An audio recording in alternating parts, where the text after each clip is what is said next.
Hello everyone, welcome to study tricks. दोस्तों, इस lecture series में हम डिस्कस कर रहे हैं UP triple S C AGTA exam के लिए एग्रीकल्चर साइंस के फुल सिलेबस को। आपको बता दूं, अगर आप इस लेक्चर सीरीज को कर लेते हैं तो आपके सिलेक्शन के चांसेस बहुत ज़्यादा बढ़ जाते हैं, क्योंकि इस लेक्चर सीरीज के माध्यम से हम एग्रीकल्चर साइंस के फुल सिलेबस को कवर कर रहे हैं, साथ में इंपॉर्टेंट क्वेश्चन की प्रैक्टिस भी करा रहे हैं। तो आज हम डिस्कस करने जा रहे हैं इसका पार्ट नंबर 6, जिसमें हम उत्तर प्रदेश की प्रमुख तिलहन फसलों के बारे में डिस्कस करेंगे। पहले इसकी थ्योरी को अच्छे से समझेंगे और उसके बाद इंपॉर्टेंट क्वेश्चन की प्रैक्टिस करेंगे। चलिए स्टार्ट करते हैं। तो बात करते हैं उत्तर प्रदेश में प्रमुख तिलहन फसलें, यानी कि major oil seeds crops in Uttar Pradesh. दोस्तों, जैसा कि आप सब जानते हैं, पिछली वीडियो में बता चुका हूँ, उत्तर प्रदेश कृषि उत्पादन में देश के अग्रणी राज्यों में, यानी कि कह सकते हैं टॉप राज्यों में इसकी शुमार की जाती है। तो ये चीज़ इसके बारे में आपको पता होना चाहिए, यानी अग्रणी राज्यों में से एक है, यानी हर चीज़ का इसमें उत्पादन बहुत ज़्यादा उत्तर प्रदेश में देखने को मिलता है। यहाँ विभिन्न प्रकार की तिलहन यानी कि ऑयल सीड फसलें उगाई जाती हैं, जिन जो खाद्य तेल यानी खाने के तेल के रूप में, पशु चारे के रूप में, औद्योगिक उत्पादों के रूप में महत्वपूर्ण मानी जाती है। यानी जो तेल है, तेल का यूज़ किस में होता है? हम खाने में करते हैं, पशु चारे के लिए कर लेते हैं, या फिर औद्योगिक उत्पाद बनते हैं, जो इंडस्ट्रियल प्रोडक्ट बनते हैं, उनमें भी इसका यूज़ किया जाता है। तो आगे हम आपको बताएंगे भी किस में यूज़, कौन सी जो तिलहन फसल है किसका यूज़ कहाँ पर होता है। बात करते हैं तिलहन फसलों के महत्व यानी कि importance of oil seed crops. तो तिलहन फसलें खाद्य तेल उत्पादन का मुख्य स्रोत है, ये चीज़ आपको बता ही चुका हूँ। यानी खाद्य तेल, जो तेलों का आपको पता है आजकल हर खाने में आपका तेल यूज़ होता है, तो आपको पता है इन्हीं जो ऑयल सीड क्रॉप्स है इन्हीं का यूज़ इनमें किया जाता है हमारे खाने वाली चीज़ों में। ये फसलें स्वास्थ्य वर्धक वसा और ऊर्जा प्रदान करती हैं। आपको पता है हमारे शरीर में अगर क्वांटिटी वाइज देखा जाए तो वसा का बहुत बड़ा रोल होता है। तो इन फसलों से हमें स्वास्थ्य वर्धक वसा और ऊर्जा का रूप मिलता है, यानी कि स्वास्थ्य वर्धक वसा आपको अच्छी वाला फैट यानी कि सेचुरेटेड फैट हमें इससे प्राप्त होता है। तो ये चीज़ इसके बारे में आप ध्यान रखेंगे। तिलहन फसलों से प्राप्त तेल का उपयोग खाद्य उपयोग, ये चीज़ बता भी चुका हूँ, खाद्य उपयोग में होता है। साबुन बनाने में, साबुन में आपको पता है जो आप साबुन डेली यूज़ करते हैं उसमें भी तेलों का यूज़ किया जाता है। पेंट बनाने में, जो पेंट होता है आपके घरों पर पेंट होता होगा या फिर किसी भी चीज़ पर पेंट किया जाता है तो उसमें भी तेल का यूज़ होता है। फिर साधन सामग्री यानी कॉस्मेटिक, जो लड़कियों के मेकअप्स वगैरह होते हैं उसमें भी तेल का उपयोग किया जाता है। और इसके अलावा अन्य औद्योगिक कार्यों में भी इसका प्रयोग होता है, यानी कि जो इंडस्ट्रियल वर्क है उसमें भी बहुत ज़्यादा तेल का यूज़ किया जाता है। ये मिट्टी की उर्वरता बनाए रखने में सहायक होती है, तो ये चीज़ आप इसके बारे में ध्यान रखेंगे। अगर विशेषकर जब दलहनी फसलों के साथ इसका रोटेशन किया जाए, यानी एक बार आपने कोई दलहनी फसल आपने बो दी, उसके बाद आपने कोई तिलहन फसल बो दी, फिर आपने क्या किया, दलहन फसल बो दी, तो इससे क्या होगा, ये इस तरीके का रोटेशन होने से मिट्टी की उर्वरता बहुत ज़्यादा बढ़ जाती है, यानी उसका मिट्टी का उपजाऊपन बहुत ज़्यादा बढ़ जाता है। तो ये चीज़ आप इसके बारे में ध्यान रखेंगे। तो सबसे पहले हम बात कर लेते हैं सरसों के बारे में, यानी कि मस्टर्ड। अब इसका वैज्ञानिक नाम आप ध्यान रखेंगे क्या होता है, ब्रेसिका जनसिया, तो आप इसको ध्यान रखेंगे। मुख्य क्षेत्र की बात करें तो पीलीभीत यूपी में, लखीमपुर खीरी, शाहजहांपुर, बरेली, सीतापुर, हरदोई मुख्य जिले हैं जिनमें सरसों की पैदावार उत्तर प्रदेश में बहुत ज़्यादा होती है। बुवाई के समय की अगर हम बात करें तो अक्टूबर नवंबर में इसको बोया जाता है। अगर हम काटने की समय की बात करें, यानी फसल इसकी कब से कब रेडी हो जाती है, तो अक्टूबर नवंबर में इसको बोया जाता है, फरवरी मार्च में इसको काट लिया जाता है। तो ये चीज़ आप इसके बारे में ध्यान रखेंगे। जलवायु की बात करें तो इस फसल के लिए ठंडा मौसम होना चाहिए, यानी रबी की फसल है तो जाहिर सी बात है इसके लिए क्या होना चाहिए, ठंडा मौसम होना चाहिए। उपयोग की बात करें तो खाने का तेल, जो सरसों का तेल होता है, बहुत ज़्यादा सबसे ज़्यादा यूज़ किया जाता है, तो सरसों का तेल ही खाने में किया जाता है। पशु चारा यानी कि सरसों की खली, आपको पता है जो राई के दाने होते हैं छोटे छोटे छोटे, जब आप इसे अपने यहाँ चक्की वगैरह पर ले जाते होंगे तब उसकी जो निकल के आती है उसे खल बोलते हैं, कुछ लोग खली भी बोलते हैं। तो वो खली क्या होती है, जानवरों के लिए बहुत ज़्यादा फायदेमंद होती है, तो पशु चारा के रूप में इसका यूज़ किया जाता है। दवाई और साबुन के उद्योग में भी इसका बहुत ज़्यादा प्रयोग करते हैं। बहुत सारी मेडिसिन होती है, बहुत सारी आयुर्वेदिक दवाएं बनती है किसके, सरसों के यानी कि मस्टर्ड ऑयल से। तो ये सारे उपयोग आपको पता होना चाहिए। किसी से भी जो लाइन है इससे भी आपके क्वेश्चन बन सकता है। दोस्तों, वीडियो में आगे बढ़ने से पहले आपको बता दूं, जो यूपी ट्रिपल एस सी का एग्ज़ाम है आपका AGTA का, यानी एग्रीकल्चर टेक्निकल असिस्टेंट एग्ज़ाम, तो इसके लेकर हमारी बुक रेडी हो चुकी है और प्रिंटिंग के लिए जा चुकी है। 28 या 29 मार्च को ये लॉन्च हो जाएगी।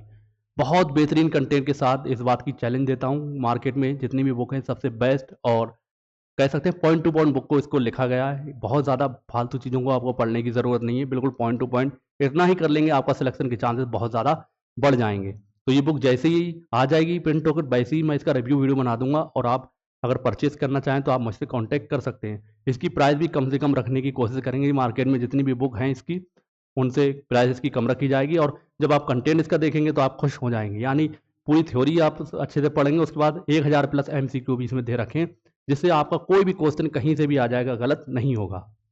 तो ये बुक जैसे ही लॉन्च होती है आपको इसकी कीमत के बारे में और इसका रिव्यू हम कर देंगे। इसके अलावा हमारी कंप्यूटर की बुक चल रही है, तो इसको आप परचेस कर सकते हैं। इसकी प्राइस 369 रुपये है, और जब ये वाली बुक आ जाएगी हमारी ये कृषि तकनीकी सहायक वाली, तो दोनों का हम कॉम्बो पैक लॉन्च कर देंगे, जिसमें हम आपको कुछ डिस्काउंट भी दे देंगे। तो ये बुक आप चाहें तो अभी मंगा सकते हैं। 369 रुपये इसकी प्राइस है। ये भी बुक मार्केट में आप इसकी कंपेयर करके देख सकते हैं दूसरी बुक से, तो आपको पता लग जाएगा किस तरीके का कंटेंट इसमें भी दिया हुआ है। तो डिलीवरी चार्ज सहित 369 रुपये की है, मंगा सकते हैं। काफ़ी अच्छे रिव्यू मिल रहे हैं, और एग्जाम में इससे भी क्वेश्चन आने के चांसेस बहुत ज़्यादा रहने वाले हैं। चलिए टॉपिक पर आते हैं। नेक्स्ट हमारी जो तिलहन फसल है, तिल यानी कि सीधेम, तो इसका वैज्ञानिक नाम आप ध्यान रखेंगे, सीधमम सीधम इंडिकम। तो इसको आप ध्यान रखेंगे। मुख्य क्षेत्र की बात करें तो आगरा, अलीगढ़, एटा, बदायूं, कन्नौज, जालौन, उत्तर प्रदेश में इन जिलों में इसका उत्पादन मुख्य रूप से किया जाता है। बुवाई के समय की अगर हम बात करें तो जून जुलाई, यानी कि अगर खरीफ के टाइम अगर से बोएंगे तो जून जुलाई में इसको बोते हैं, और फरवरी मार्च में जायद के रूप में इसको बोया जाता है। कटाई के समय की बात करें तो सितंबर अक्टूबर, यानी कि अगर इसको काटना होगा खरीफ के तौर पे बोई जाएगी तो सितंबर अक्टूबर में काट लेंगे, और अगर मई जायद के रूप में इसको जब बोया गया होगा तो मई जून में इसको काट लिया जाता है। तो ये चीज़ इसके बारे में आप ध्यान रखेंगे।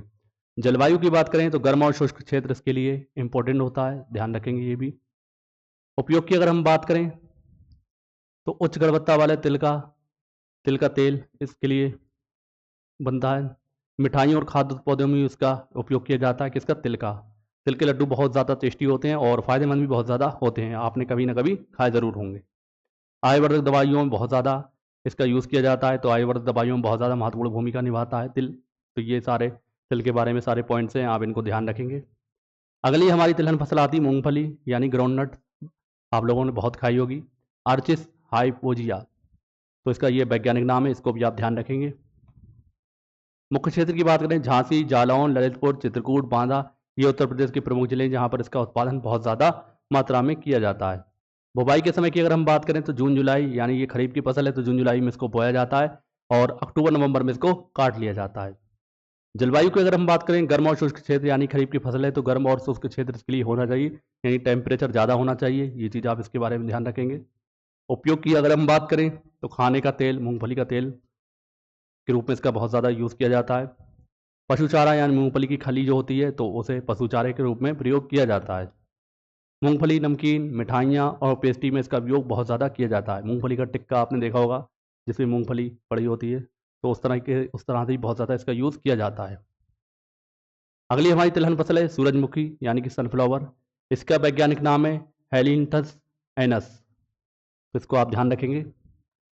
मुख्य क्षेत्र की बात करें तो कानपुर, झांसी, आगरा, बरेली, प्रयागराज, इसमें उसके उत्तर प्रदेश में के इन जिलों में इसका उत्पादन बहुत ज़्यादा मात्रा में होता है।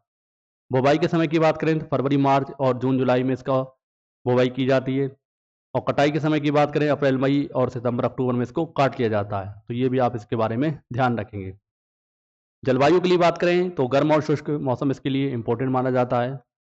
उपयोग की अगर हम बात करें तो उच्च गुणवत्ता वाले सूरजमुखी तेल, इसका तेल बनता है बहुत ज़्यादा, जिसका यूज़ किया जाता है। अगला है सौंदर्य प्रसाधन, यानी जो मेकअप का सामान, कॉस्मेटिक का सामान है, इससे बहुत ज़्यादा बनता है। औद्योगिक उत्पादों में भी इसका उपयोग बहुत ज़्यादा किया जाता है। दोस्तों, अगर आप लोगों ने अभी तक हमारी AGT एग्जाम की टेस्ट सीरीज ज्वाइन नहीं करी है तो ज्वाइन कर सकते हैं। इसकी प्राइस मात्र 111 रुपये, जो आपको हमारे एप्लीकेशन पर मिल जाएगी। एक टेस्ट फ्री है, डेमो टेस्ट आप जाकर दे सकते हैं। अगर आपको लगता है ये टेस्ट परचेस करना चाहिए, परचेस कर सकते हैं। अगली हमारी फसल है सोयाबीन, जिसे हमारा वैज्ञानिक नाम ग्लाइसाइन मैक्स है, तो इसको आप ध्यान रखेंगे, इंपॉर्टेंट है ये। मुख्य क्षेत्र की अगर हम बात करें तो झांसी, ललितपुर, चित्रकूट, महोबा, इसका उत्पादन बहुत ज़्यादा मात्रा में किया जाता है। बुवाई के समय की बात करें तो खरीफ की फसल है तो जून जुलाई में इसको बोया जाता है। कटाई के समय की बात करें सितंबर अक्टूबर में इसको काट लिया जाता है। तो ये भी आप इसके बारे में ध्यान रखेंगे। जलवायु की बात करें तो गर्म और आर्द्र जलवायु इसके लिए इंपॉर्टेंट मानी जाती है, ये भी आप ध्यान रखेंगे। उपयोग की अगर हम बात करें तो सोयाबीन का तेल बहुत ज़्यादा प्रयोग में लाया जाता है। प्रोटीन युक्त खाद्य पदार्थ जो बने होते हैं तो बहुत ज़्यादा उनमें सोयाबीन की मात्रा हमें देखने को मिलती है। यानी सबसे ज़्यादा अगर प्रोटीन की मात्रा होती है तो किसमें होती है? सोयाबीन में होती है। ये चीज़ आपको पता होनी चाहिए।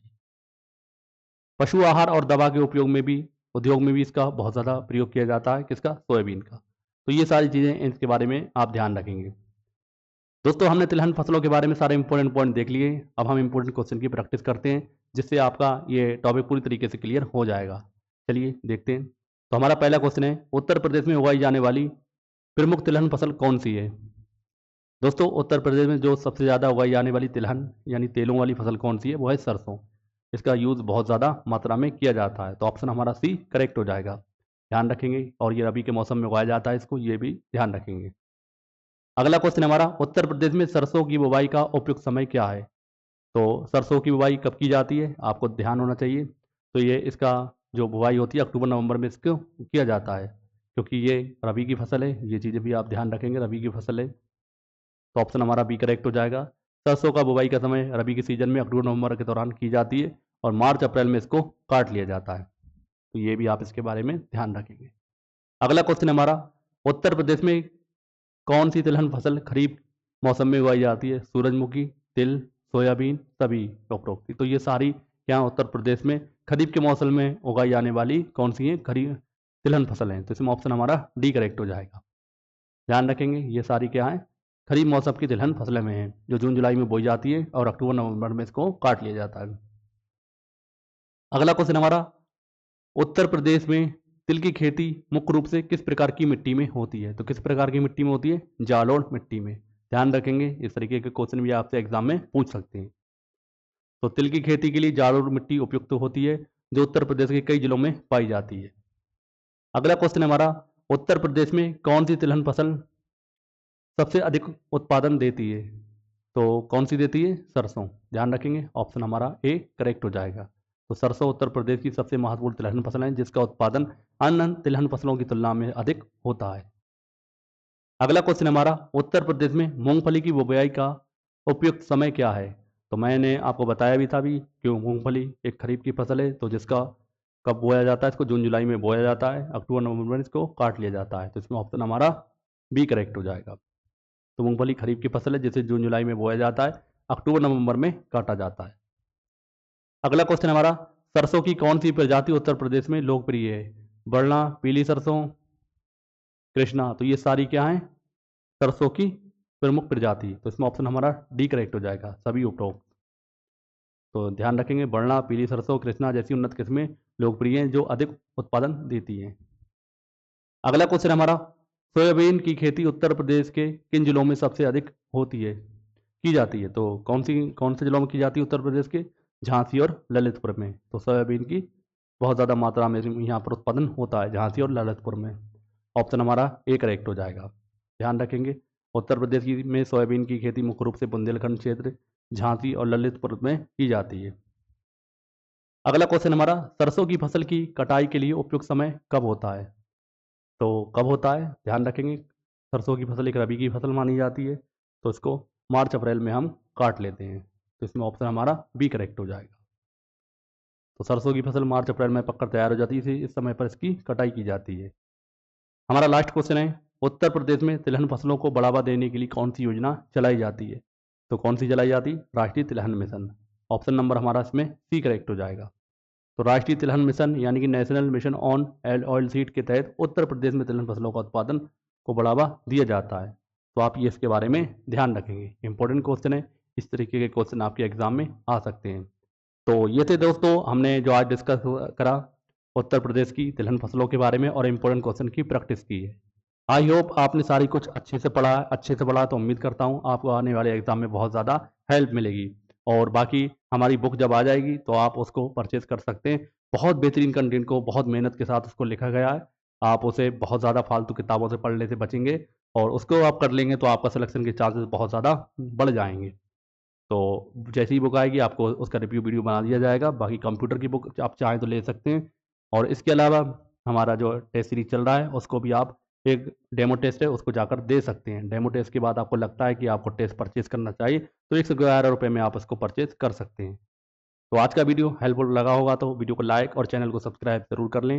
मिलते हैं अगली वीडियो में, तब तक के लिए जय हिंद, जय भारत।